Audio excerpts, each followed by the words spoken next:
there is a conversation for everybody that's watching that we had in our group chat that really led to me making a video in regards to who the actual villain of the story was. If you guys want to watch that video, you can go find it on the channel, or I'll have it linked at the end of this video. The gist of the conversation is, well, when you beat the game, there are two alternative endings you can have based on the decision you make. One decision finds you playing as Verso, and you are making the decision to defeat Maelle and essentially send her back home outside of the canvas to deal with the grief and the death of her brother and all the other family trauma they have going on. I was interested in finding out what the other ending was. And in the second ending, you see that Maelle essentially is able to stay within the canvas after defeating Verso and brings back to life all the characters that she loved that died up until this point and kind of rebuilds this world. In the last final scene, they are in a opera house essentially, or some kind of performing building of some sort. And we see Verso on stage, very sad, very distraught, and it seems almost on the edge of tears, almost seemingly forced to play the piano. He's sitting down to play it. He kind of hesitates for a second, and then you pan over to Maelle's face where she is using the paintress powers, essentially the painter abilities. At least from my perspective, it seemed as though she was like forcing him to play the piano and like entertain. Now, me watching that, it was sinister as fuck, obviously. I think that's the way they wanted to paint it. But I took that and I kind of looked at the themes of everything that was going on, a lot of the plot, and I looked at Maelle seemed more like the actual, seemed like a villain.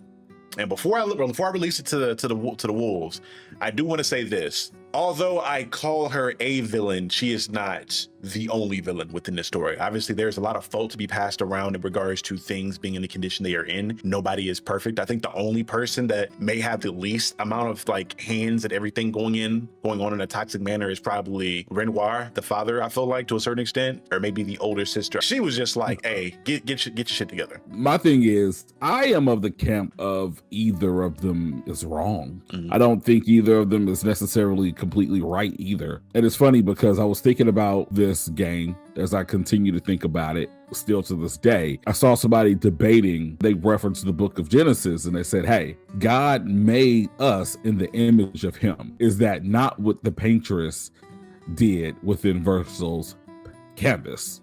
If God made us in his image and she made the people inside of Verso's canvas in her image, what's the difference between our lives and theirs? And it's one of those things, like when you put it that way, it's very hard to debate. It's very hard to debate, you know? What's interesting is like when you really break it down, when you look at things in that perspective, under that lens, you look at what Verso has done, you know, as you explore the relationships, you find out that Verso is not really a good guy. I like Verso. I thought that he definitely had redeeming qualities, but then at the same time, to know